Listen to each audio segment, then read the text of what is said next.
कि आपने वीडियो का नाम देखिए, ऐसा नहीं है हमने तो पहली बार मुंह से निकल गया, वो किसी माहौल में निकल गया, ऐसा नहीं है। पीने वाले सारे हैं। महराज मलिक के कल के बयान को लेकर सियासत जहां पर गरमाई हुई थी और वहीं पर कई लोगों के बीच में जो है वो गुस्सा भी देखने को मिल रहा था। हालांकि आज जैसे ही असेंबली में महराज मलिक पहुंचे और मीडिया के सवाल जब उनसे पूछे गए तो उन्होंने कहा, देखिए जी, आधा टेम्पर तो मेरा अंदर ख़राब हो जाता है, ये लोग कर देते हैं, और बाहर आकर बुखलाहट में कई बार कोई चीज़ें निकल जाती हैं। और मेरा कदापि ये मतलब नहीं था कि मैं किसी की भी भावनाओं को ठेस पहुँचाऊँ, और अगर किसी को लगता है तो उसके लिए मैं माफ़ी मांगता हूँ।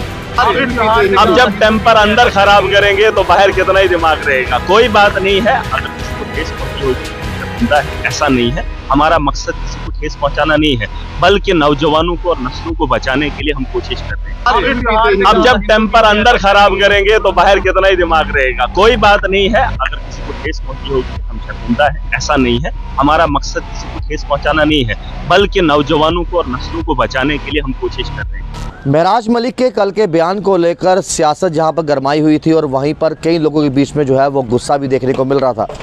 हालांकि आज जैसे ही असेंबली में महराज मलिक पहुंचे और मीडिया के सवाल जब उनसे पूछे गए तो उन्होंने कहा, देखिए जी, आधा टेम्पर तो मेरा अंदर ख़राब हो जाता है, ये लोग कर देते हैं, और बाहर आकर बुखलाहट में कई बार कोई चीज़ें निकल जाती हैं। और मेरा कदापि ये मतलब नहीं था कि मैं किसी की भी भावनाओं को ठेस पहुँचाऊँ, और अगर किसी को लगता है तो उसके लिए मैं माफ़ी मांगता हूँ।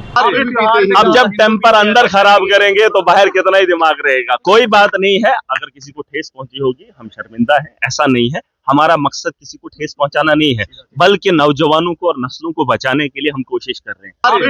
अब जब टेम्पर अंदर खराब करेंगे तो बाहर कितना ही दिमाग रहेगा। कोई बात नहीं है, अगर किसी को ठेस पहुंची होगी हम शर्मिंदा है, ऐसा नहीं है। हमारा मकसद किसी को ठेस पहुंचाना नहीं है, बल्कि नौजवानों को और नस्लों को बचाने के लिए हम कोशिश कर रहे हैं। और उन्होंने ये भी कहा कि देखिए जी, मेरे बयान को गलत समझा गया है।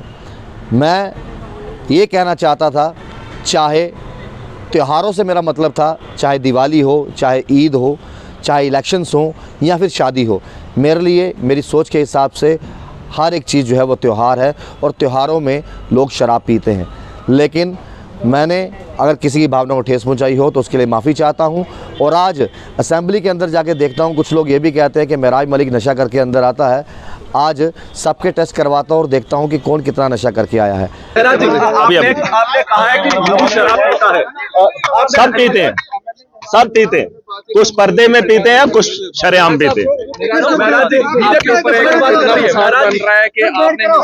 देखिए, ऐसा नहीं है हमने तो पहली बार मुंह से निकल गया, वो किसी माहौल में निकल गया, ऐसा नहीं है। पीने वाले सारे हैं, लेकिन जिन लोगों ने इसको आम किया है वो फिरका एक ही है। वो फिरका एक ही है। भाजपा के अंदर जितने भी एमएलए हैं वो हिंदू तबके से हैं, और मंदिरों के शहर में अगर शराब की बिक्री हो रही है तो बेचने वाला भी वही। सर, मुझे एक बात बता दीजिए। एक यहाँ पर मुझे जम्मू में बता दीजिए, एक मुस्लिम की कहाँ है दुकान, बता दीजिए। आपने कहा कि हिंदू यार, हिंदू मुस्लिम नहीं, सब पीते सब हैं यार। त्योहार अब जब टेम्पर अंदर खराब करेंगे तो बाहर कितना ही दिमाग रहेगा। कोई बात नहीं है, अगर किसी को ठेस पहुंची होगी हम शर्मिंदा है, ऐसा नहीं है। हमारा मकसद किसी को ठेस पहुंचाना नहीं है, बल्कि नौजवानों को और नस्लों को बचाने के लिए हम कोशिश कर रहे हैं।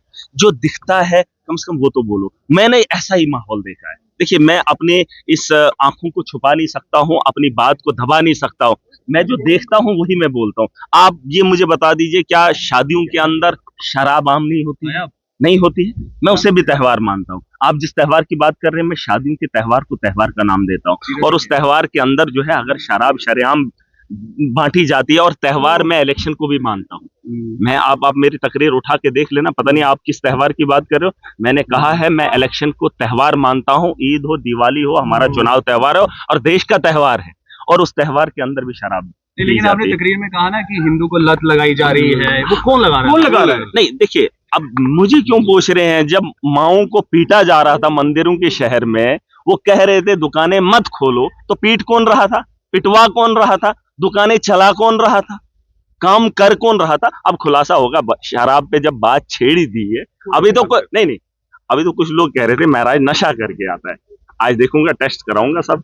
महराज जी, दूसरी तरफ टेस्ट शंभू टेस्ट फौज- आज टेस्ट महराज जी, बस। हालांकि कल से काफ़ी ज़्यादा लोग जो हैं अपनी अपनी टिप्पणियां जो हैं महराज मलिक के बयान को लेकर दे रहे थे और बहुत सारे लोगों ने ये भी कहा कि देखिए जी आप माफ़ी मांगिए, लेकिन आज जब असेंबली में पहुंचे तो मीडिया ने जब सवाल पूछे तो उन्होंने ये कहा कि अंदर टेम्पर इतना लूज़ हो जाता है कि बाहर आकर बुखलाहट में कुछ चीज़ें निकल जाती हैं जो कि नहीं निकलनी चाहिए। हालांकि इसके साथ साथ ये भी कहा कि देखिए जब जम्मू में लगातार वाइन शॉप्स खुल रही थी तो वो माँ, वो बेटी, वो भाई जो विरोध कर रहे थे दुकानें ना खोलें, उन पर लाठियाँ बरसाई गई और लाठियाँ बरसाने वाले भी अंदर असेंबली में बैठे हैं। तो खैर कल के बयान को लेकर मैं ये तो नहीं कहूँगा कि यू टर्न लिया महराज मलिक ने, लेकिन महराज मलिक ने ये ज़रूर समझा कि कल का बयान को जो है वो उसके कई सारे मायने और कई सारे अर्थ निकल सकते हैं। खैर देर आए दुरुस्त आए, लेकिन आज महराज मलिक ने असेंबली पहुँचते ही अपने बयान को लेकर माफ़ी मांगी। आप लोग अपनी राय जरूर दीजिएगा। देखते हैं चैनल 1 राहुल खत्री। नमस्कार। अब जब टेम्पर अंदर खराब करेंगे तो बाहर कितना ही दिमाग रहेगा। कोई बात नहीं है, अगर किसी को ठेस पहुंची होगी हम शर्मिंदा हैं, ऐसा नहीं है। हमारा मकसद किसी को ठेस पहुंचाना नहीं है, बल्कि नौजवानों को और नस्लों को बचाने के लिए हम कोशिश कर रहे हैं। अब जब टेम्पर अंदर खराब करेंगे तो बाहर कितना ही दिमाग रहेगा। कोई बात नहीं है, अगर किसी को ठेस पहुंची होगी हम शर्मिंदा हैं, ऐसा नहीं है। हमारा मकसद किसी को ठेस पहुंचाना नहीं है, बल्कि नौजवानों को और नस्लों को बचाने के लिए हम कोशिश कर रहे हैं।